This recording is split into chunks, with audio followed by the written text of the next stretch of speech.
नमस्कार, आप देख रहे हैं के न्यूज। मैं हूं आपके साथ सोनी चौहान। के न्यूज के खास प्रोग्राम मंथन में आपका स्वागत है। मंथन में आज बात गोलीकांड को लेकर। नई दिल्ली के साकेत कोर्ट में कड़ी सुरक्षा के बावजूद आज सुबह एक शख्स ने महिला पर तड़ातड़ 4 गोलियां बरसा दी, जिसके बाद वहां हड़कंप मच गया। कोर्ट परिसर के अंदर सुरक्षा के पुख्ता इंतजाम होते हैं और मेटल डिटेक्टर लगे रहते हैं, और ऐसे में कैसे वकील हथियार लेकर घुस गया, उस पर सवालिया निशान खड़े होते हैं। वकीलों ने बताया कि महिला किसी केस के सिलसिले में कोर्ट परिसर में पहुंची थी और मेन गेट के प्रवेश द्वार के नजदीक ही महिला को गोली मारी गई। हमलावर का जो पहचान है हमलावर की, वो कामेश्वर प्रसाद सिंह उर्फ विनोद सिंह के रूप में हुई है, जो एक वकील है। आरोपी को काउंसिल ने एक अलग मामले में निलंबित कर दिया था और दावा किया जा रहा है कि हमलावर वकील ने पीड़ित महिला को 25 लाख रुपए दिए गए थे। और इसी घटना को लेकर हम बात करेंगे, और इसी घटना को देखते हुए एक बार फिर से जिक्र आ जाता है प्रयागराज घटना का, क्योंकि वहां पर भी ऐसे ही घटना को अंजाम दिया गया था। यहां पर वकील बनकर एक महिला पर तड़ातड़ ताबड़तोड़ 4 बार फायरिंग की गई, और वहां पर प्रयागराज में जब अतीक अहमद और अशरफ की हत्या की गई, वहां पर जब गोलीकांड हुआ तो वहां पर मीडिया कर्मी बनकर इस पूरे घटनाक्रम को अंजाम दिया गया। तो क्या देश में अब न्याय गोलीकांड को लेकर होगा? गोली ही न्याय करेगी? इसलिए आज मंथन में इसी बात को लेकर हम चर्चा करेंगे।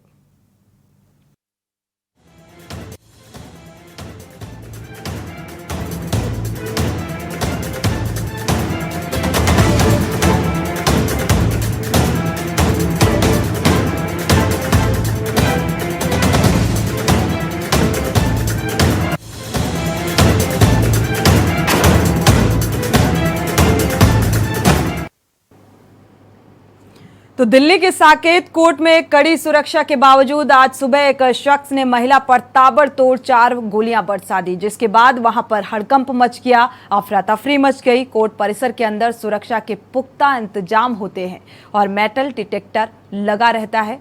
बावजूद इसके ये घटना कैसे घटी, ये एक बड़ा सवाल है। ऐसे में कैसे वकील हथियार लेकर अंदर घुस गया, उस पर सवालिया निशान लगता है। वकीलों ने बताया कि महिला किसी केस के सिलसिले में कोर्ट परिसर में के गेट में पहुंची थी और मेन गेट के प्रवेश द्वार में गोली मारी गई।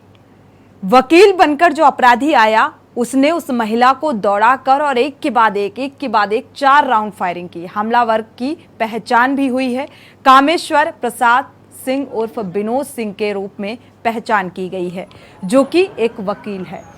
आरोपी को काउंसिल ने एक अलग मामले में निलंबित कर दिया था। दावा किया जा रहा है कि हमलावर वकील ने पीड़िता महिला को 25 लाख रुपए दिए थे और बाद में महिला पैसे लौटाने में आनाकानी कर रही थी।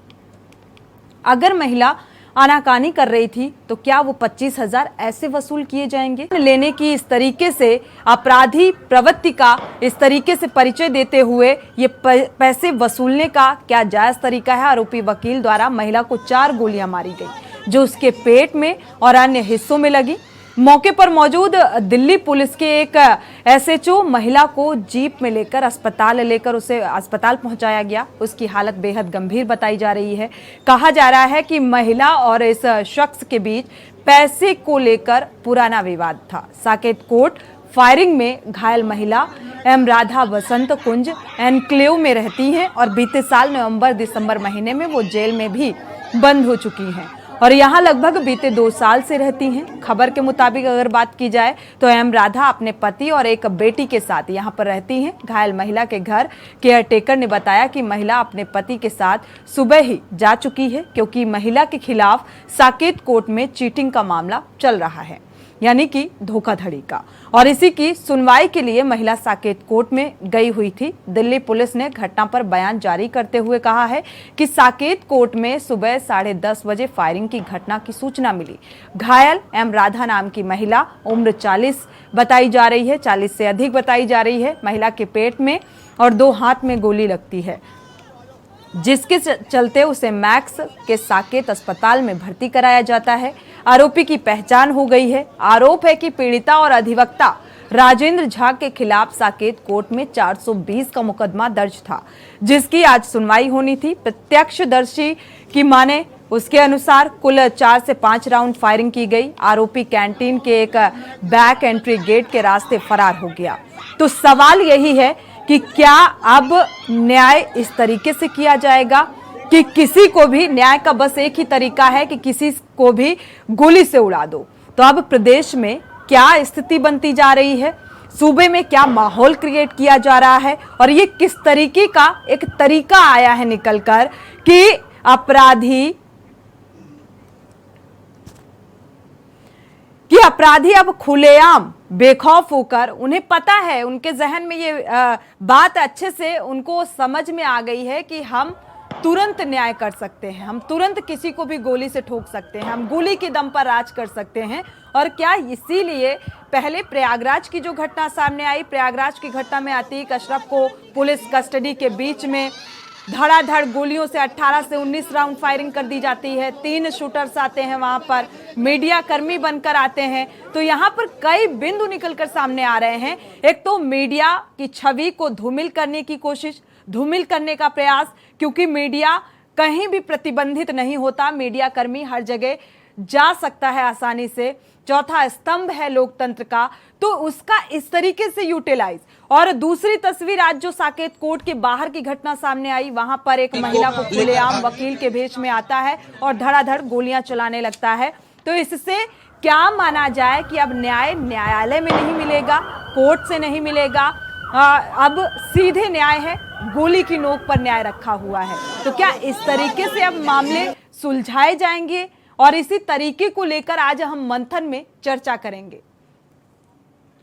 और इस पूरे मामले को लेकर दिल्ली के सीएम केजरीवाल ने, अरविंद केजरीवाल ने सीधे कानून व्यवस्था पर निशाना साधा है। उन्होंने केंद्र सरकार पर निशाना साधा है। उन्होंने कहा है इस मामले को लेकर कि अब जो सुरक्षा है वो राम भरोसे है। सुरक्षा राम भरोसे इसलिए, आपको एक बार फिर से रिमाइंड करा दें कि प्रयागराज की जब घटना हुई थी, अतीक और अशरफ का एनकाउंटर, इस तरीके से हत्या कर दी गई थी, तो वहां पर भी जय श्री राम के नारे लगाए गए थे।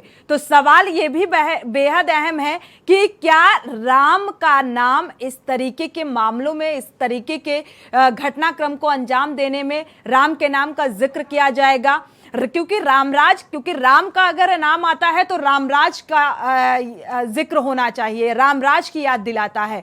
लेकिन ये रावण राज नजर आ रहा है यहां पर, जिस तरीके से गोली की नोक पर न्याय और घटनाओं को अंजाम दिया जा रहा है, त्वरित घटना को अंजाम दिया जाता है और गोली चला दी जाती है। तो क्या अब गोली से और राम के नाम का इस तरीके से इस्तेमाल किया जाएगा? यह अपने आप में एक बड़ा सवाल है। सुरक्षा राम भरोसे है, एक बार फिर से जिक्र हो गया। प्रयागराज की घटना में भी जय श्री राम के नारे लगाए गए।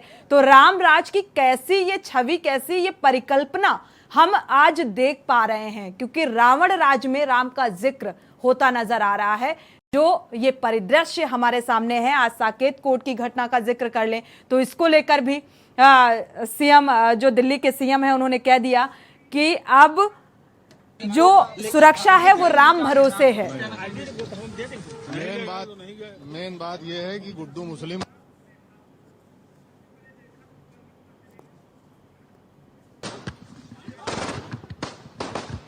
तो सुरक्षा पर बड़ा सवाल, कानूनी सुरक्षा पर, क्योंकि मुझे लगता है अब उन मंत्रियों को भी डरने की जरूरत है, उन नेताओं को भी डरने की जरूरत है जो खुले मंचों पर भाषण देते हैं, खुले मंचों पर जनसभाओं को संबोधित करते हैं। तो अब उनको भी इस बात का डर सताएगा कि कहीं कोई सामने से आकर गोली ना मार दे। तो इसीलिए ये चर्चा का विषय बन जाता है। और आज हम के न्यूज के इस खास प्रोग्राम में मंथन में इसी बात को लेकर मंथन करेंगे कि ये कैसा राम राज्य है। राम का जिक्र होता है तो हम रामराज की बात करते हैं। हमारे साथ खास मेहमान जुड़े हुए हैं, आपका परिचय करा देते हैं। ममता रतूड़ी जी हैं, बीजेपी प्रवक्ता हैं, स्वागत है आपका इस चर्चा में शामिल होने के लिए।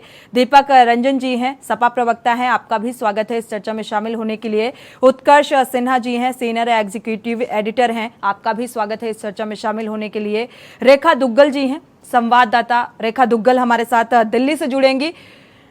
रेखा का सबसे पहले रुख करेंगे दिल्ली का। क्योंकि घटना दिल्ली की है, इसलिए बेहद अहम, बेहद बड़ी। रेखा, आपके पास आएंगे, इस पूरे मामले को समझना चाहेंगे। इस पूरे मामले को लेकर सीधा निशाना कानून व्यवस्था पर और सुरक्षा पर भी दिल्ली के सीएम ने किया है। इस वक्त मैं मौजूद हूँ राजधानी दिल्ली के साकेत कोर्ट के गेट नंबर 3 पर और जो घटना आज सुबह यहाँ घटी, जो फायरिंग कोर्ट परिसर के अंदर हुई, जिसमें एक महिला पर जो है वो गोलियां लगी, 2 गोली उनके पेट में लगी, 1 गोली उनके हाथ में लगी। हमारे साथ यहाँ अधिवक्ता मौजूद है सावन पांडे जी, जिन्होंने जब ये घटना घटी तो यहाँ मौके पर मौजूद थे और उनके सामने पूरी घटना घटी, उन्होंने पूरी घटना को देखा। जी बिल्कुल सर, जिस वक्त ये घटना घटी सुबह कोर्ट परिसर के अंदर, बारे में आप क्या जानकारी देना चाहेंगे, क्या हुआ था? मेरे सामने तो एक फैक्ट जो पहले तक जिनके बारे में बताया जा रहा है कि वो उनका लाइसेंस जो है वो रद्द करते हैं और बताने वाले बता रहे हैं तो बिहार से प्रैक्टिस करते हैं। उसकी बीवी ने यहाँ पे कुछ कंप्लेन किया होगा, परेशान होकर के आए या जो भी मांगता हो, और उन्होंने तो गोली। तो सर, ये लगभग कितना तक की घटना है और क्या उनकी कोई ये सुबह साथ है, लगभग मान के चलिए 9:50 या 9:40 की घटना है। तो सर, ये जो हस्बैंड वाइफ का जो मैटर था, क्या उन्होंने वाइफ को राधा जी का नाम बताया जा रहा है, उम्र बताई जा रही है, क्या उन्होंने केस डाला हुआ था अपने पति के खिलाफ कोर्ट में? बिल्कुल डाला होगा, तभी सुबह सुबह पहुंचे हुए तक। तो क्या जो आरोपी उनको पकड़ लिया गया या क्या कार्रवाई आगे चली? लोग कह रहे हैं पकड़ लिया गया, लेकिन बहुत मेजोरिटी लोग का कहना है कि वो नहीं पकड़ा है। आप यहाँ मौजूद हैं, आपने देखा, आपके सामने मेरे सामने वो पकड़ते हुए नहीं, वो भाग गए। कितने लोग लगभग रहे होंगे? वो अकेले अकेले? 4 गोली चलाई। 4 गोली चलाई। जिस टाइम उन्होंने फायरिंग की उस टाइम वो किस वेशभूषा में नजर आए? वो वकील के वेशभूषा में, क्योंकि हथियार था बाकी का पीला है। तो किसी भी तरह से हथियार अगर अंदर लेके वो गए तो एक वकील को अलाउ नहीं कि हथियार अंदर ले जा सकते।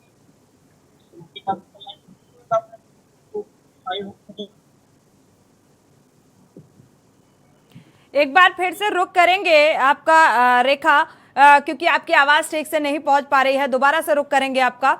हमारे साथ और भी मेहमान जुड़े हुए हैं, क्योंकि मुद्दा बेहद अहम है, कानून व्यवस्था को लेकर, सुरक्षा को लेकर, और यहाँ पर आम जनता की भी सुरक्षा अब खतरे में पड़ती नजर आ रही है। उन राजनेताओं को भी सतर्क रहने की जरूरत है। अगर वो किसी मंच से भाषण देंगे तो उनको ये थोड़ा सा सतर्क रहने की जरूरत है कि कहीं कोई सामने से आकर कोई अपराधी प्रवृत्ति की मानसिकता लेकर सामने से आकर ठोक ना दे, गोली ना चला दे, क्योंकि देखा जाए तो सवाल बेहद अहम है। रेखा, क्या आपको आवाज मिल पा रही है? जी जी जी, मुझे आवाज आ रही है। जी रेखा, इस पूरे मामले में अब पहचान भी हो गई, क्योंकि ये पूरा जो घटनाक्रम हुआ साकेत कोर्ट परिसर के बाहर का मामला, और जो तस्वीरें हमने देखी वहां पर दौड़ाते हुए ये एडवोकेट बनकर आता है, दौड़ाते हुए एक के बाद एक 4 राउंड फायरिंग करता है। तो वहां पर सुरक्षा व्यवस्था कैसी थी उस वक्त? क्या सुरक्षा व्यवस्था थी? क्योंकि कोर्ट परिसर के बाहर तो एक कड़ी सुरक्षा व्यवस्था होती है। समय कोर्ट परिसर के अंदर फायरिंग। मेरा ऐसा मानना है कि जो एडवोकेट वाला स्पीकर होता है वो एक एडवोकेट को एक ही अलॉट, 2 रहते हैं, तो उसमें कुछ एक में फैमिली चल रही है, एक में चल रही है, तो एक ही आप करवा, एक एडवोकेट को एक पीछे 2 मत इशू करिए। और मेरे हिसाब से वकीलों की भी चेकिंग भी कर लें, या तो इसको हम खुद फॉलो करें तो ज्यादा अच्छा हमारे लिए। तो सर, कानून व्यवस्था को लेकर और सुरक्षा व्यवस्था पर इसमें काफी बड़े सवाल उठते हैं कि कोर्ट परिसर के अंदर, एक न्यायालय के अंदर इस तरह से घटना अगर घटती है। मेरी समझ से पहली घटना है साकेत कोर्ट के अंदर, लेकिन बाकी कोर्टों में ऐसा हो सकता है। चलिए रेखा, आएंगे आपके पास, वापस लौटेंगे। हमारे साथ खास मेहमान जुड़े हुए हैं, चर्चा को आगे बढ़ाएंगे, क्योंकि बेहद ही गंभीर मसला है। जिस तरीके से अब न्याय गोली की नोक पर होने लगा है, चाहे हम प्रयागराज का जिक्र कर लें, अतीक अहमद और अशरफ हत्याकांड का जिक्र कर लें, और यहाँ पर आज साकेत कोर्ट के बाहर जो तस्वीर दोहराई उसका जिक्र करें, तो मुद्दा एक ही है। क्योंकि अभी दिल्ली के सीएम ने भी सीधे निशाना साधा है केंद्र सरकार पर। उन्होंने कह दिया कि अब सुरक्षा राम भरोसे है।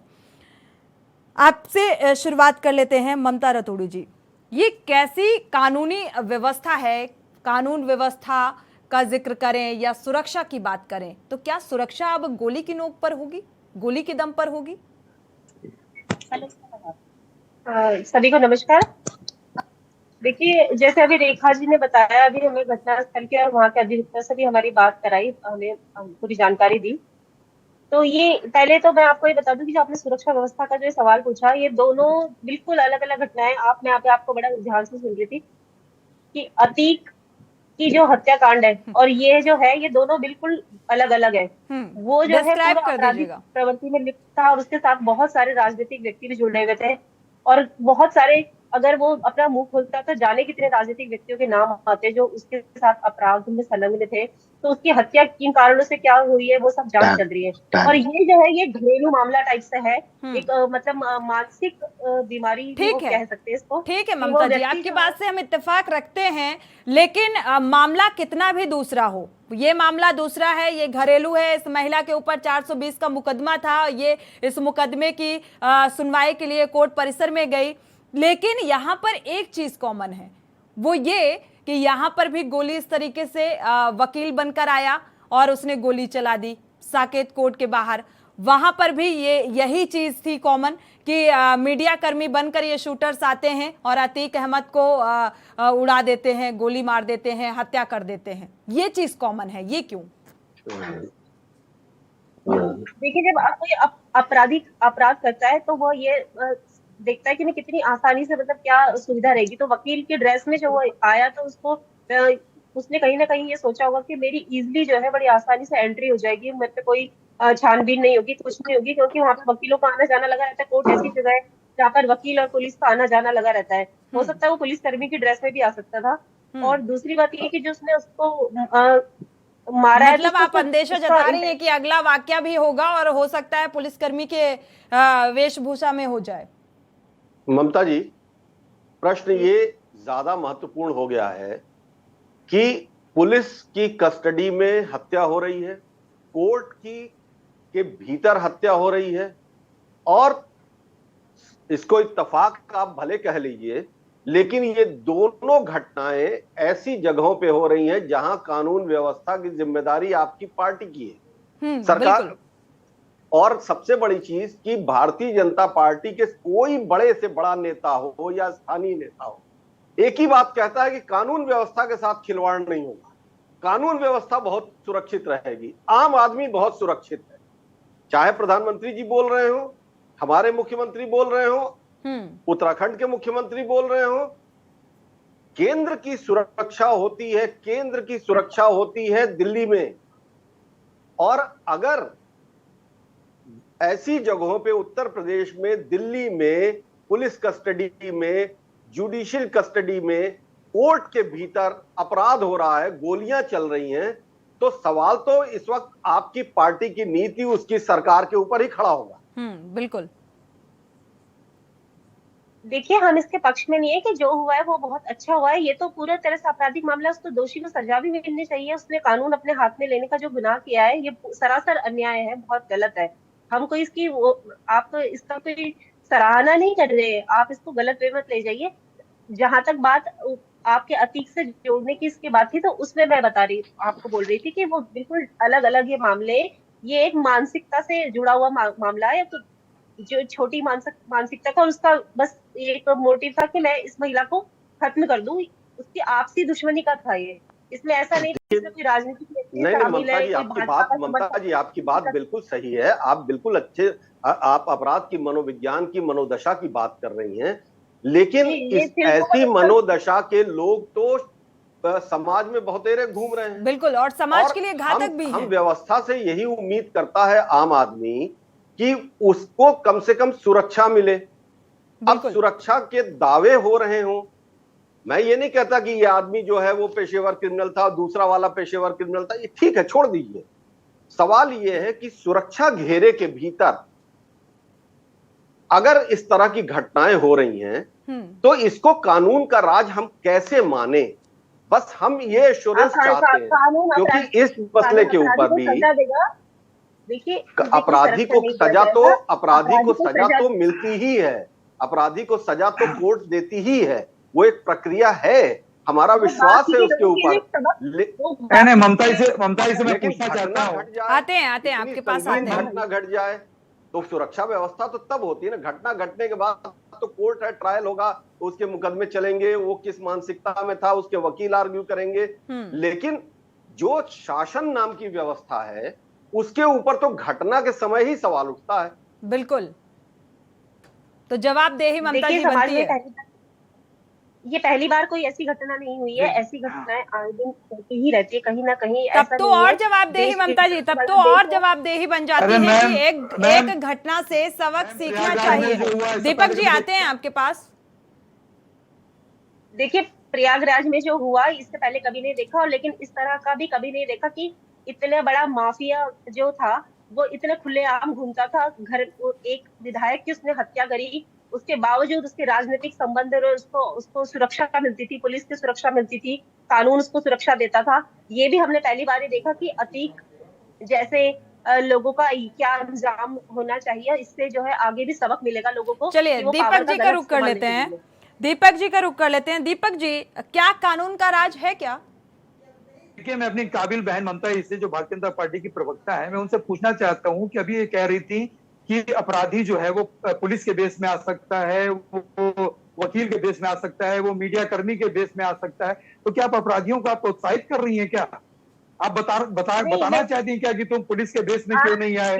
अब जिस तरीके से उत्तर प्रदेश जो है वो बारूद के ढेर पर बैठा हुआ है, उत्तर प्रदेश का देखिए ममता, अब आप बोली थी मैं बीच में नहीं बोल रहा था ममता जी, अब आप मेरी बात सुन लो। आप उत्तर प्रदेश का एक एक नागरिक खौफ जाता है। उत्तर प्रदेश जो है पूरी तरीके से दहशत की गर्द है। जिस तरीके से अभी फिल्मी स्टाइल में ताबड़तोड़ 8-8, 10-10 पुलिसकर्मियों की अभिरक्षा में जिस तरीके से अतीक और अफसर की हत्या होती है, ठीक ऐसे अपराधियों को कानून ला करके आप फांसी की सजा सुनाते, आपको सख्त से सख्त कानून लाना चाहिए था।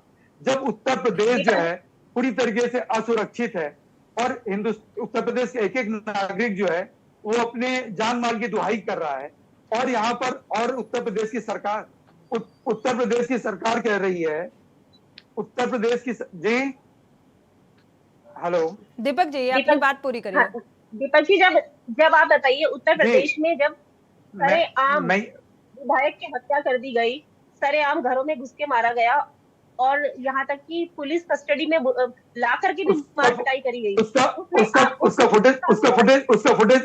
फुटेज है आपके पास? उसका फुटेज है आपके पास? नहीं देखिए ये बात पूरे दुनिया ममता जी पूरे दुनिया ने देखा। अब देखिए जी, मैं ये कह रहा हूं कि ये ठीक सर मेरी बात एक मिनट कंप्लीट हो जाए। जी कर लीजिए बोलिए। दीपक जी अपनी बात पूरी करिए। दीपक जी अपनी बात पूरी कर लीजिए। हाँ जी, मैं ये कह रहा था कि देश की राजधानी है दिल्ली, और दिल्ली जहां पर प्रेसिडेंट है, प्राइम मिनिस्टर है, ऑनरेबल प्रेसिडेंट जहां पर रहते हो, जहां पर सुरक्षा इतनी चाक चौबंद हो, वहां पर इस तरीके से वकील के बेस में जो है खुलेआम आकर के एक महिला के ऊपर गोली चला करके, जो महिला बेचारी मुझे लगता है कि जिसका कोर्ट में फैसला आने वाला होगा, या आज नहीं कल उसका फैसला आता, ये जिस तरीके से गोली का फैसला गोली से हो रहा है, तुरंत निर्णय लोग कराना चाहते हैं। और पुराने जमाने में हम लोगों ने फिल्मों में देखा, अपने पिताजी से दादाजी से सुनते थे कि डाकू को जब डाका डालने जाते थे ना, तो जय भवानी कहते थे। और जहां पर भी भारतीय जनता पार्टी की सरकार है, लोग हत्याएं कर रहे हैं, प्रभु श्री राम का नाम बदनाम करने का काम कर रहे हैं। लोग हत्या करने के बाद जो है ये लोग जय श्री राम के नारे लगाते हैं। ये क्या दिखाना चाहती है, क्या कहना चाहते हैं? क्योंकि इनके हौसले जहां जहां भारतीय जनता पार्टी की सरकार है, क्योंकि दिल्ली में सरकार जरूर किसी अन्य पार्टी के है, लेकिन वहां पर गृह विभाग जो है वो भारतीय जनता पार्टी और केंद्र सरकार के अधीन है। ममता जी माहौल है जो दहशत में है। और लोग सुनिए ममता जी, मैंने प्रभु श्री राम कहा, मैंने प्रभु श्री राम का नाम बदनाम हो रहा है, खतरा नाम दे रहा, आपको भी बुरा लग रहा होगा। तालिबानी चीजें कहाँ है, मैं उसके पीछे दीपक जी आपकी बात पूरी हो गई। मैं उसके पीछे दीपक जी आपकी बात पूरी हो गई। आप लोग मूर्ति लगवाते हो बेंगलुरु में। ममता जी अब इस बात का जवाब दीजिए, क्या ये राम राज है? क्या ये कैसा राम राज है? देखिए राम राज्य तो है, ऐसा तो है नहीं कि राम राज्य नहीं है। पहले से आपराधिक घटनाएं बहुत कम हुई है, लोगों का कानून पर विश्वास बढ़ा है, लोग जो है अब लोकतंत्र पहले से ज्यादा बेहतर है। ऐसा तो मैं तो इस बात को बिल्कुल नहीं मानूंगी। लोकतंत्र की तो हत्या हो गई मैम, अतीक अशरफ की हत्या नहीं, हत्या हुई लोकतंत्र की। उत्कर्ष जी आपके पास आएंगे। हम जिस परिवेश में आप पहुंचे हैं, हम जिस माहौल में आप पहुंचे हैं, आज जो माहौल नजर आ रहा है, जिस पर हम डिबेट कर रहे हैं, हम मंथन में मंथन कर रहे हैं इस बात को लेकर कि साकेत कोर्ट का जिक्र इसलिए क्योंकि प्रयागराज में जो घटना हुई उससे इसलिए रिलेट किया जाता है क्योंकि घटना जो मुद्दा है वो अलग अलग है, लेकिन वहां पर माफिया थे और यहाँ पर एक महिला है, उसका मुकदमा ये किसी भी धारा के तहत चल रहा हो, 420 धोखाधड़ी का मामला था, लेकिन यहाँ पर जिस तरीके से घटना को अंजाम दिया गया, हम चर्चा उस बात को लेकर कर रहे हैं। तो यहाँ पर कानून व्यवस्था कैसी है, सुरक्षा कैसी कानून है? पर से आपका विश्वास उठ चुका है। आप बोल दो कानून का राज खत्म हो चुका, आप बोल दो ना। ममता मैम से पूछना चाहता हूँ कि ये बोल रहे कि कानून पर से इनका विश्वास उठ चुका है। ममता जी नहीं नहीं कंपेयर बिल्कुल कर नहीं। रही हैं। दीपक जी बोलिए, ये बात जी, ठीक सर। है। अभी ममता जी ने एक बात, और ममता जी देखिए प्रश्न इसलिए आपसे हो रहे हैं क्योंकि सरकारें और नियंत्रण आपके हाथ, बिल्कुल, और ऐसा नहीं है कि वारदातें पहले नहीं हुई हैं। हर दल के सरकार में कुछ ना कुछ बड़ी घटनाएं होती हैं, वो सब कुछ ठीक है। ये दो घटनाएं या इस तरह की घटनाएं जो ताबड़तोड़ हो रही हैं उसमें फर्क है। दीपक रंजन जी के पार्टी की सरकार थी, डिप्टी एसपी की हत्या हुई प्रतापगढ़ में, बहुत संगीन मामला था, लेकिन वो हत्या अपराधियों ने की। जब आपकी सरकार आई उत्तर प्रदेश में, योगी आदित्यनाथ की सरकार आई, बुलंदशहर में एक इंस्पेक्टर सुबोध कुमार सिंह की हत्या कर दी। गोरक्षक, कथित गोरक्षकों ने, पता नहीं कौन सी गोरक्षा कर रहे थे मालूम नहीं, ढेर सारी इस घटनाएं हुई। लेकिन जो आपने कहा ना कि कानून पर लोगों का विश्वास है, ठीक है, ये तो बात प्रधानमंत्री जी भी कह रहे हैं, मुख्यमंत्री जी भी कह रहे हैं, लेकिन कॉमन मैन जो ये देख रहा है कि भाई कानून पे विश्वास हम करना चाहते हैं, व्यवस्था पे विश्वास करना चाहते हैं, लेकिन पुलिस की सुरक्षा के भीतर हत्या हो जाए, कोर्ट के भीतर हत्या हो जाए, और जिस दिन प्रयागराज में ये हत्या हुई थी उस दिन उत्तर प्रदेश में 2 जगह और 13 हत्याकांड हुए थे जो दब गए इस बड़े शोर में। लगातार महिलाओं के साथ लूट हो रही है। लखनऊ जैसे शहर में, उत्तर प्रदेश की राजधानी में लगातार लूट हो रही है, गोलियां चल रही हैं, हत्याएं हो रही हैं, पुलिस कस्टडी में हत्याएं हो रही हैं, कोर्ट में, और कानून पर विश्वास। तो फिर अगर ये शब्द इतना हल्का हो जाएगा तो कैसे चलेगा? क्या इसकी जिम्मेदारी, आप एक आम नागरिक के तौर पर सोचिए, क्या इस सवाल का जवाब सरकार को नहीं देना पड़ेगा? बिल्कुल, मैं मानती बिल्कुल हूँ सरकार ममता जी आपसे जवाब लेंगे इस बात का, क्योंकि ये सवाल बेहद ही महत्वपूर्ण है जो उत्कर्ष जी ने आपसे पूछा है, लेकिन ब्रेक में जाने का वक्त है। ब्रेक से जब वापस लौटेंगे तो आपसे जवाब लेंगे इस सवाल का। ब्रेक से वापस आ रहे हैं, मंथन में हम चर्चा कर रहे हैं क्या कानून का राज अब खत्म हो चुका है, अपराधी किसी भी वेशभूषा में आते हैं और अपराध को अंजाम देकर चले जाते हैं। एक डर, एक भय अब आम जनता के जहन में देखने को मिलेगा। तो क्या कुछ परिदृश्य सामने आने वाला है, इसको लेकर हम चर्चा करेंगे। ममता जी आपके पास आएंगे, आपसे जवाब लेंगे, इसके बाद रेखा का रुख करेंगे दिल्ली का। ममता जी देखिए, जैसे उत्कर्ष जी ने भी, हाँ जी, उत्कर्ष जी ने भी जो बात कही थी, मैं उसी के बारे में उसी को आगे बढ़ाना चाहूंगी कि उन्होंने कहा था कि अपराधियों के मन से भय खत्म हो गया है क्या, ऐसा उनका बोलना था, मानना था। तो मैं आपको बताती हूँ कि अगर अपराधी भारतीय जनता पार्टी की, आप इसको पूरी तरह से केंद्र पे डाल रहे हैं बात कि आपके पास है सुरक्षा, सब कुछ आपके पास है पुलिस, तो इस बारे में आपको कहना चाहूंगी कि आप, ये हमारी गारंटी कि किसी भी अपराधी को ना तो वीआईपी ट्रीटमेंट दिया जाएगा जैसे पहले की सरकारें देती थी, और ना ही उनकी सजा में कोई कोताही बरती जाएगी। अगर उनको कोई वीआईपी ट्रीटमेंट दिया जाता है या उनको बचाया जाता है या उनकी कोई सजा में कुछ कमी करी जाती है, तो आप जरूर बोलिएगा कि हम कानून व्यवस्था से खिलवाड़ कर रहे हैं, जबकि हम तो खुद कानून पे, संविधान पे पूरा भरोसा करते हैं हम, और लोकतंत्र को मजबूत करने का काम हमेशा भारतीय जनता पार्टी ने किया है, और वो भी हम हमेशा करते आए और करते रहेंगे। फिर ममता जी, ये कौन लोग हैं, क्या षड्यंत्र नजर आ रहा है आपको, किस विचारधारा के साथ ये लोग आते हैं, कभी मीडिया कर्मी बनकर, कभी वकील बनकर, और ऐसे खुलेआम गोलियां चला देते हैं किसी पर भी, मतलब न्याय इस तरीके से होगा? अब इसका जवाब दे दीजिएगा। एक बार रेखा दुग्गल का रुख कर लेते हैं, दिल्ली से हमारी सहयोगी जुड़ी हुई हैं। ममता जी आएंगे आपके पास, इस बात का जवाब दीजिएगा।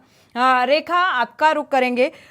देखा जाए तो इस पूरे मामले में वहां पर सीसीटीवी लगा हुआ था, जो पूरा घटनाक्रम है उस सीसीटीवी में कैद हुआ है, पहचान भी हो चुकी है जो अपराधी है। क्या कुछ इसका बैकग्राउंड नजर आ रहा है, कुछ पता चल पाया? अनम्यूट करिएगा।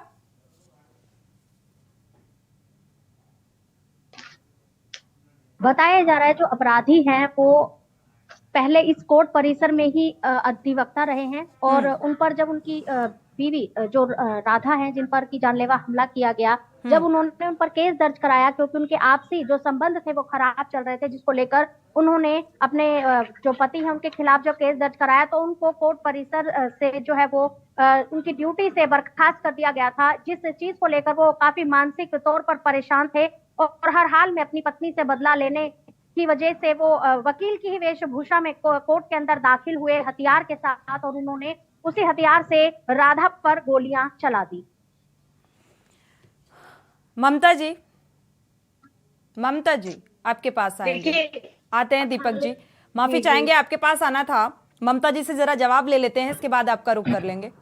देखिए, समय समय पर जो है अपराधी का अपराध करने का तरीका बदलता रहता है कि कुछ समय पहले, कुछ आज से 20 साल पहले कुछ और तरीके थे, 10 साल पहले कुछ और थे। आज की डेट में इन्होंने जो है नया तरीका अपना दिया है कि कभी पुलिस कर्मी के भेस में, कभी मीडिया कर्मी के भेस में और वकील के भेस में आप इजिली चले जाएं। और ये जो अपराधी है, जैसा कि अभी रेखा जी ने बताया कि वो अधिवक्ता रह चुके हैं, वो स्वयं अधिवक्ता रह चुके हैं, तो वो लूप पॉइंट जानते होंगे कि कैसे इजिली जाया जा सकता है, कहाँ पे अटैक किया जा सकता है, क्या किया जा सकता है। उनके लिए मतलब ये आसान, जो उनको अपराधी को जो चीजें सुरक्षित और आसान लगती है अपराध करने के लिए, वो वही तरीका अपनाता है, वही उसने भी अपनाया। अब उस पर देखना ये है कि अब उनको किस प्रकार की सजा मिलती है और आगे के लोगों के लिए वो किस तरह से सबक बनती है वो सजा, ये मेन मुद्दा है। सबक बनती है तो प्रयागराज की जो घटना सामने आई, इससे भी सबक लिया जा सकता था, लेकिन वो मैसेज नहीं गया कि क्या सजा होगी, अपराधी को किस तरीके से सजा दी जाएगी। सबक और मैसेज ये जाता है कि अरे प्रयागराज में ये घटनाक्रम हुआ, इस तरीके से हुआ, तो हम इसको नए तरीके से, नए वेशभूषा में आकर इसे अंजाम दे देते हैं। ये मैसेज मुझे लगता है ज्यादा गया, जो कि नहीं जाना चाहिए। दीपक जी आपके पास आएंगे। अभी सर कह रहे थे कि प्रतापगढ़ का अभी उल्लेख कर रहे थे, वो डिप्टी एसपी साहब की बात कर रहे थे, जिस डिप्टी एसपी साहब की हत्या हुई थी और जिनका उस तत्कालीन सरकार में जिस मंत्री का नाम आया था, हमने तुरंत उनको, समाजवादी सरकार ने तुरंत उनको हटाने का काम किया और सीबीआई की जांच हुई थी, सीबीआई में निर्दोष पाए गए थे। लेकिन भारतीय जनता पार्टी की हमारी बहन बैठी है ममता जी, अजय मिश्रा टेनी जी का नाम आया किसानों के तय में, पूर्व में उनके ऊपर ऑलरेडी जो है 302 का मुकदमा चल रहा है, अभी तक वो मंत्री का पद संभाल रहे हैं। मैं ममता जी से पूछना चाहता हूं कि आपके हिसाब से, जहां पर भी आपकी सरकार है, चाहे केंद्र की सरकार हो, उत्तर प्रदेश की सरकार हो, आपके हिसाब से कानून का राज है, माफिया राज खत्म हो चुका है? सिर्फ हाँ ना में जवाब दीजिएगा। माफिया राज खत्म हो चुका है ममता जी? माफिया राज खत्म हो चुका है ना? नहीं, माफिया राज आपके मंत्री लोगों ने कहा कि माफिया राज खत्म हो चुका है, कानून का राज। अभी आप कह रही थी कि कानून का राज है। अगर ममता मैम, अगर माफिया राज खत्म हो चुका है तो आपके चीफ मिनिस्टर ने अपनी सुरक्षा क्यों बढ़ाई? आपके डिप्टी सीएम ने अपनी सुरक्षा क्यों बढ़ाई? आपके मंत्रियों ने अपनी सुरक्षा क्यों बढ़ाई? हम आम नागरिकों का क्या होगा मैम? हम लोग किससे जाए सुरक्षा मांगने? जिस तरीके से तरह गोलियां चल रही हैं, ma'am please give me a minute. अब जिस तरीके से आज साकेत में गोली चला करके उस महिला को, वो जिंदगी और मौत से जूझ रही है, क्या वहां के माननीय न्यायाधीश लोग की जान को खतरा नहीं? जब वो हत्यारा वहां तक पहुंच सकता है तो हत्या करने की नीयत से 4-4 राउंड गोली चला रहा है, तो क्या वहां पे जो देश के कानून का मंदिर है, जब वहां पर इस तरीके से गोलियां चल रही हैं, तो क्या माननीय न्यायाधीश लोगों की जान को खतरा नहीं है? आप बताइए मैम, गलती स्वीकार करने में कोई गुरेज नहीं होता है।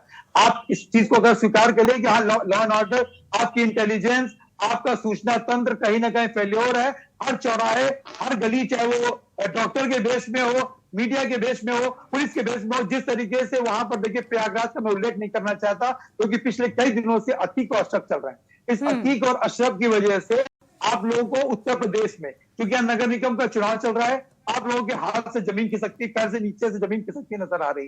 कर्नाटक में आपकी सरकार कहीं बनती नहीं दिख रही। इसलिए आप लोग डेवलपमेंट, क्योंकि मैं विकास का नाम लूंगा तो फिर आप उन्नाव वाले विकास के उसमें चले, कानपुर वाले बिठूर वाले विकास में चले जाओगे आप लोग। ना डेवलपमेंट, ना बेरोजगारी, ना महंगाई, ना किसी चीज पे लॉ एंड ऑर्डर पे आप लोग बात कर रहे हो। इतने दिन से सिर्फ अतीक अतीक अतीक, अभी एक नया मामला और हो गया। सतपाल मलिक को आप उल्लेख करोगे ना, सतपाल मलिक जी का संज्ञान लोगे आप लोग? आपके लेफ्टिनेंट जनरल थे वो जम्मू एंड कश्मीर में, उन्होंने कितना बड़ा आरोप लगाया, हमारे कितने जवानों के 24 जवानों की शहादत हुई।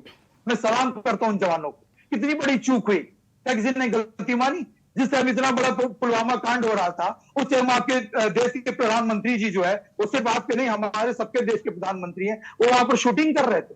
1-2 घंटे बाद उनको पता चल रहा है। वहां रहे कानून व्यवस्था, और वहां रहे आपके इंटेलिजेंस, वहां रहे आपके मंत्री, और वहां रहे आपके लोग। और अब तो इस घटना से ऐसा लगता है कि जो खुले मंच से भाषण देते हैं, जनसभा को संबोधित करते हैं उत्कर्ष जी, तो उनको भी अब डरने की जरूरत है। नहीं, बिल्कुल। ये जो माहौल इस वक्त बना हुआ है वो बड़ा खतरनाक माहौल बना हुआ है। दावे हो रहे हैं भाई, जिस दिन प्रयागराज में ये घटना घटी उसके 2 दिन तक उत्तर प्रदेश के मुख्यमंत्री जी का कोई बयान नहीं आया, लेकिन तीसरे दिन एक कार्यक्रम में गए तो उन्होंने बताया कि उद्योगपति आने के लिए बिल्कुल बेताब है, क्योंकि अब कानून का राज है। घटनाएं तब भी घट रही।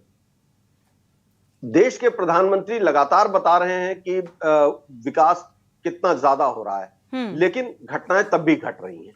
दिल्ली में इस तरह की घटना, मुझे याद है कि ऐसा नहीं कि अपराध नहीं, निर्भया हत्याकांड के बाद कितना बड़ा एक उफान आया था, और वही यही भारतीय जनता पार्टी थी विपक्ष में, और वो विपक्ष की भूमिका निभा रही थी और उसको निभाना भी चाहिए।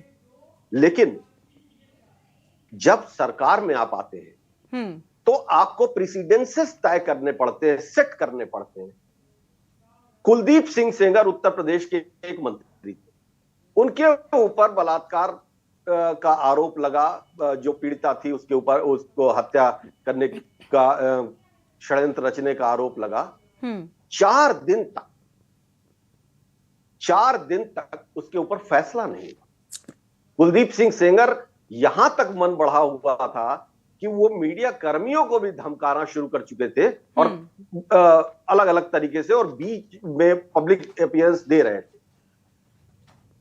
फिर उस वक्त बहुत सरकार की छीछालेदर हुई थी जी। उसके बाद कई बार घटनाएं घटी। लेकिन प्रश्न ये है कि अगर हम दावा करते हैं बतौर सरकार, अगर सरकार का मुखिया जिसको इतना बहुमत मिला, लगातार दूसरी बार सरकार बनी, उनकी बात पर विश्वास किया जनता ने, बिल्कुल, लेकिन अगर उसके बाद भी घटनाएं नहीं रुकती हैं, अगर उसके बाद भी वो मसले सामने आते हैं, अगर गवर्नर खुद कहता है कि उस वक्त लापरवाही हुई थी पुलवामा के अटैक के टाइम पे, गवर्नर बोल रहा है, वो तो उस वक्त के इंचार्ज थे, उन्हीं का कार्यकाल था। जिस वक्त, अब भाई अपराधियों को तो अपराध करना है, पुलिस के बेश में गोलियां चलाते रहे हैं। श्री प्रकाश शुक्ला उत्तर प्रदेश का बहुत बड़ा माफिया था, उसने अब आजमगढ़ में बीरेन सिंह टाटा की हत्या की तो पुलिस की वर्दी में की। ऐसा नहीं है कि ये पहली बार हो रहा है, लेकिन अब प्रश्न ये है कि सड़क पे नहीं हत्याएं हो रही, अब बात कचहरी के भीतर तक आ गई, बिल्कुल, अब बात पुलिस अभिरक्षा के भीतर तक आ गई। तो इसको हत्यारों का, शूटरों का, अपराधियों का मनोबल बढ़ना माना जाना चाहिए या उनका मनोबल कमजोर हुआ माना जाना चाहिए? बिल्कुल। प्रश्न ये। ममता जी, जी, मनोबल बढ़ना माना जाए या कमजोर होना? आप ये देखिए, ये जो घटना हुई है ये एक वकील ने की है। सबसे पहले आप ये देखिए, किसी बाहरी व्यक्ति ने नहीं, वो खुद स्वयं एक अधिवक्ता थी, उसने की है ये हत्या। अगर कोई बाहर से आके किसी ने शूट नहीं करा, ठीक है, मैंने मान लिया एक अधिवक्ता ने की है, तो क्या ऐसा है, क्या ऐसा होना चाहिए? बिल्कुल नहीं होना चाहिए, बिल्कुल नहीं होना चाहिए। ये हम इसकी घोर निंदा करते हैं। ये बिल्कुल पूरी तरह से गलत है, और इसको घोर ऐसी सजा मिलनी चाहिए कि दूसरा कोई ऐसा करने से पहले 100 बार सोचे। तो हम पूरी तरह से इसके उसमें कोई वीआईपी ट्रीटमेंट ना दिया जाए इनको, और इसको जो है एक सजा के तौर पे ऐसी सजा दी जाए कि जो सबके लिए एक उदाहरण बने। अपराधी जो है अपराध करने से पहले 100 बार सोचे। अपराध करने से 100 बार पहले सोचे, लेकिन ममता जी यहाँ पर मुझे लगता है ऐसा कुछ नजर नहीं आ रहा है। जिस तरीके से अपराधी अब बेलगाम हो गए हैं, मुझे नहीं लग रहा है कि उनके जहन में ये डर है कि अगर हम ऐसा अपराध है इस तरीके से खुलेआम किसी को भी मार देंगे या उसकी हत्या कर देंगे तो ज्यादा से ज्यादा मुझे जेल होगी और इसके बाद बेल मिल जाएगी आसानी से, फिर आकर हम दूसरा अपराध को अंजाम दे देंगे। तो स्थिति ये बनती नजर आ रही है। इसे कानून का राज कैसे कहा जा सकता है, कानून की सख्ती कैसे कहा जा सकता है? अभी एक बड़ी घटना, एक सेकंड प्लीज मेरी बात कंप्लीट होने दीजिए। जो निर्भया हत्याकांड की बात करी थी अभी, उसमें जो है यहाँ हमारे माननीय मुख्यमंत्री जो हमारे सीएम साहब है केजरीवाल जी ने उनको बढ़ावा देने के लिए उनको कैश मनी दी थी इनाम के तौर पे। जो इस घटना में संलग्न थे, संचित थे, उनको सिलाई मशीन दी, उनको कैश दिया। तो ये होता है बढ़ावा। ये नहीं होता बढ़ावा कि जो जिन्होंने बिल्किस कांड के बारे में भी कुछ आप प्रकाश डालिए। हमारे साथ एक मिनट, हमारे साथ जुड़े हुए हैं वीरेंद्र सक्सेना जी और बहुत अनुभवी। वीरेंद्र जी, आवाज सुनाई दे रही है हमारी? जी सुनाई दे रही है। अच्छा, तो ये जो हम लोग बात इस बात पे कर रहे हैं कि जो 2 घटनाएं घटी आज दिल्ली के साकेत कोर्ट में, भरी अदालत के भीतर एक महिला के ऊपर 4 गोलियां चला दी गई। दूसरी तरफ कुछ दिन पहले हमने देखा कि पुलिस हिरासत में उत्तर प्रदेश के वांछित माफिया डॉन अतीक और अशरफ को किस तरह से शूट किया गया। इत्तेफाक यह है कि इन दोनों जगह पुलिस और कानून व्यवस्था का कार्यभार जो है भारतीय जनता पार्टी के पास है। वहां दिल्ली में केंद्र की सरकार है जिसके ऊपर जिम्मेदारी है, और उत्तर प्रदेश में तो भारतीय जनता पार्टी की सीधी सरकार है। इस बीच में दावा यह हो रहा है कि कानून व्यवस्था एकदम चाक चौबंद है, आम आदमी बिल्कुल सुरक्षित है। और ऐसी घटनाएं जो पुलिस की कस्टडी में हो रही हैं या अदालत के भीतर हो रही हैं, क्या इसके बाद यह मान लेना चाहिए कि कानून का राज आ चुका है, या अभी भी सवाल ज्यादा बड़े हो गए? देखिए उत्कर्ष जी, बात यह है कि ये जो घटनाएं हुई हैं, सबसे पहली बात तो यह है कि इसमें इंटेलिजेंस का पूरी तरह फेलियर है। इंटेलिजेंस को ये बातें सारी इनपुट मालूम होना चाहिए और सरकार को या गवर्नमेंट को या पुलिस को जो बड़े अधिकारी हैं उनको देना चाहिए। वो जो है इसमें बिल्कुल फेल रहे हैं। दूसरी बात यह है कि सरकार, मैं पहले से कहता रहा हूँ कि ये जो पुलिस व्यवस्था है ये 2 टियर है। 2 टियर है। एक तो जो है ऑफिसर्स हैं, IPS वगैरह हैं, वो जो है वो चीज़ें बनाते हैं, मीटिंग्स करते हैं और ड्राफ्ट करते हैं, सब कानून बनाते हैं, व्यवस्था बनाते हैं। और नीचे जो सेकंड टियर है जो थाने से शुरू होता है, इनके नीचे जाकर के इनको जो है ये डायरेक्शन देते हैं कि इस तरह से व्यवस्था काम करो। लेकिन ये सेकंड टियर जो है बिल्कुल सुनती नहीं है, कोई काम नहीं करती है। कोई कितना भी मुख्यमंत्री चाहे कह ले, चाहे कोई कह ले, आज भी चले जाए FIR नहीं लिखी जाएगी। कितना भी गारंटी लोग कर ले, मुख्यमंत्री कर ले कि आप जाइए जो है आपकी FIR लिखी जाएगी, नहीं लिखी जाती है। इनका कोई इलाज नहीं है। हमने सारी सरकारें देख ली, चाहे मुलायम हो, चाहे मायावती हो, चाहे कांग्रेस हो, चाहे कोई हो, ये जो है सेकंड टियर जो है इनका, ये थाने से जो शुरू होता है, ये लोग किसी की बात नहीं मानते हैं। और जिस तरह आप जानते हैं सब पैसे चलते हैं, ये होता है वो होता है। इनको जो है अगर जब तक ठीक नहीं किया जाएगा, इनका इलाज जब तक नहीं होगा, तब तक ये कानून व्यवस्था कभी सुधर नहीं सकती। वीरेंद्र जी, एक आपने जो बात कही बहुत महत्वपूर्ण है, लेकिन इस बीच में एक संदर्भ याद आता है कि यूपी के पूर्व DGP प्रकाश सिंह साहब ने उसके बाद एक कमेटी बनी थी, प्रकाश सिंह कमेटी बनी थी पुलिस रिफॉर्म को लेकर। वो कमेटी ने अपनी रिपोर्ट दी, बहुत वक्त हो गया, मेरे ख्याल से 30 साल के करीब होने को आ रहा है उस रिपोर्ट को। आप तो बेहतर उस वक्त को भी देख रहे हैं, प्रकाश सिंह साहब के साथ भी आप ही के दौर में रहे वो जी। तो आखिर क्या वजह है कि सरकार किसी भी पार्टी की हो, प्रकाश सिंह की वो रिपोर्ट धूल फांकती ही रह जाती है? अब ये तो मैं जानकारी नहीं बता सकता कि क्यों नहीं उसको करते हैं, लेकिन हो सकता है कि वो बड़े अधिकारियों को, बड़े लोगों को, बड़े नेताओं को सूट न करती हो वो रिपोर्ट, इसलिए वो नहीं लागू हो पा रही है। कई बार ऐसा होता है किसी अधिकारी के खिलाफ रिपोर्ट आती है, मैंने देखा है, और वो रिपोर्ट हम लोगों को मालूम है कि इस अधिकारी के मतलब इतनी गंभीर रिपोर्ट है कि इसकी बिल्कुल अगर आएगी तो फंस जाएगी, और पता लगा कि आला अधिकारी उस फाइल को ले दबाकर अपने बैठ जाते हैं और उसको आगे जाने ही नहीं देते। ये सारा सिस्टम जो है ये बहुत ही जो है क्या कहा जाए, बहुत अजीब तरीके से काम करता है कि अपने फेवर में जो बात होगी उसको तो कर लेगा, जो उसके फेवर में बात नहीं होगी उसको रोकने के लिए वो सारे सामदंड भेद लगा देता है, और इसीलिए ये जो है बिल्कुल निष्पक्ष तरीके से काम नहीं हो पाता है।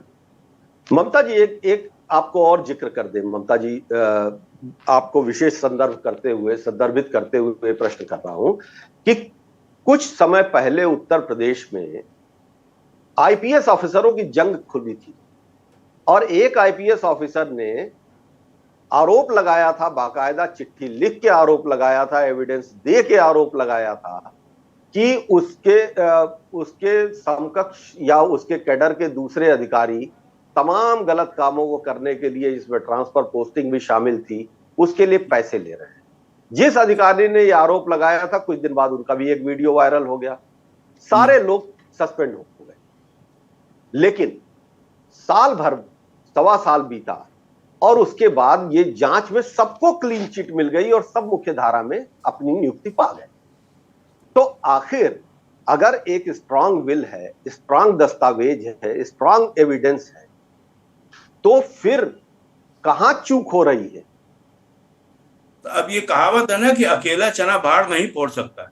अगर एक आदमी ईमानदार आ जाता है तो बाकी तो जो है वो किस तरह के लोग हैं, उस रिपोर्ट को जो है सब कुछ जो है बराबर करने पे तुल जाते हैं। तो आईपीएस ही नहीं, होता ही नहीं, मतलब सरकार ही नहीं, नेता भी उसमें मिल जाते हैं। सारे लोग मिल करके जो है उस रिपोर्ट को, उस कमीशन की रिपोर्ट को जो है अमल नहीं होने देते। उस पर क्या कर सकते हैं आप? तो एक ईमानदार बात पे फिर बेईमान हो जाता है, वो भी बेईमान हो जाता है कि मैं क्यों करूं ऐसा। आपने बिल्कुल सही बात कही वीरेंद्र सर, लेकिन इसका ये मतलब निकालना चाहिए, जनता को समझ लेना चाहिए कि जो राजनीतिक दल कोई भी हो, वो दावा करता है कि मैं कानून व्यवस्था दुरुस्त कर दूंगा, मैं सिस्टम से भ्रष्टाचारियों को हटा दूंगा, ये सिर्फ जुमले हैं। इनको सिर्फ जनता को बरगलाने की बात है, क्योंकि कर तो कोई नहीं पा रहा है। नहीं, देखिए इसमें बात यह है कि अब जैसे योगी जो है मुख्यमंत्री आए या कोई भी आता है, उनका जो है इरादा तो बहुत बुलंद है, वो चाहते हैं कि ऐसा करें, लेकिन वो ब्यूरोक्रेट और आईपीएस जो मिल करके जो शिकंजे में ये व्यवस्था है उनके, वो उसको सही नहीं होने देते। आज उत्कर्ष जी, एक और पहल की शुरुआत हो गई है, उस बात का भी, क्योंकि आईपीएस का जिक्र हो रहा है, तो मैं उस बात का भी जिक्र कर दूं कि अब आईएएस जो अच्छा काम करेंगे उन्हें सम्मानित भी किया जाएगा, जो बुरा काम करेंगे उन्हें बुरा उस तरीके से सम्मानित किया जाएगा। तो ये पहल कितनी कारगर साबित होगी, ये फ्यूचर की बात है। अभी दीपक जी का रुख कर लेते हैं। दीपक जी, कानूनी शिकंजा इतना कमजोर क्यों है राजनीतिक दलों के लिए? राजनीतिक दलों के क्या दबाव में इस तरीके की स्थितियां बन जाती हैं? आपने कई जगह का अभी आपने उल्लेख किया, साकेत से लेकर के, प्रयागराज से लेकर के, लखनऊ से लेकर के, लेकिन अभी कल ही ताजा घटना है कि मुख्यमंत्री जी का जो गृह जनपद है, जहां से माननीय मुख्यमंत्री जी आते हैं, गोरखपुर, और वहां का सबसे पॉश बाजार है गोलघर, वहां पर सरेरा व्यापारी के साथ लूटपाट होती है, गन पॉइंट पे उसके साथ जो है उसकी लूट होती है। तो इस तरीके से कानून का राज आप कायम करना चाहते हैं। और अभी उत्तर सर ने कहा कि वांछित अपराधी, वांछित कहां थे? वो तो पुलिस कस्टडी में थे, जुडिशियल कस्टडी में थे।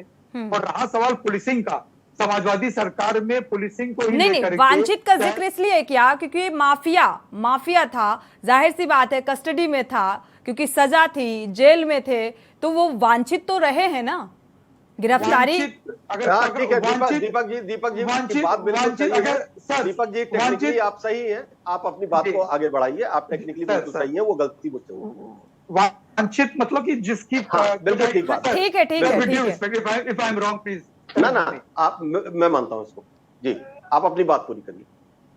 तो रहा सब पुलिसिंग का, समाजवादी सरकार में भी जो पिछली 2012 से लेकर के 2017 की समाजवादी सरकार थी, उसको पुलिसिंग को चुस्त दुरुस्त करने के लिए समाजवादी सरकार ने बहुत काम किया। चाहे पुलिस हेडक्वार्टर हो, चाहे आपका डायल 100 हो, जिसको 112 उन्होंने कर दिया, इतना हाईटेक तरीके से, चाहे पीसीआर की गाड़ियां हो, अब अपराधी भाग रहा है इनोवा से, अच्छी लग्जरी गाड़ियों से, और उसके पीछे वो DI पुराने टाइप की जीप, लेकिन कानून व्यवस्था पर तब भी सवाल उठे थे।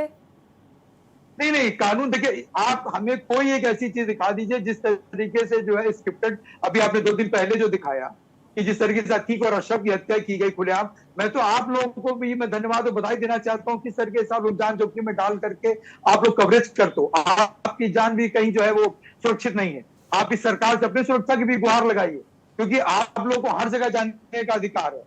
आप लोग अगर रोक दिए जाओगे तो आप लोग लोकतंत्र के मजबूत स्तंभ। और यही उम्मीद तो हम राजनीतिक पार्टियों से करते हैं कि वो भी अपनी जिम्मेदारी को बखूबी निभाएं।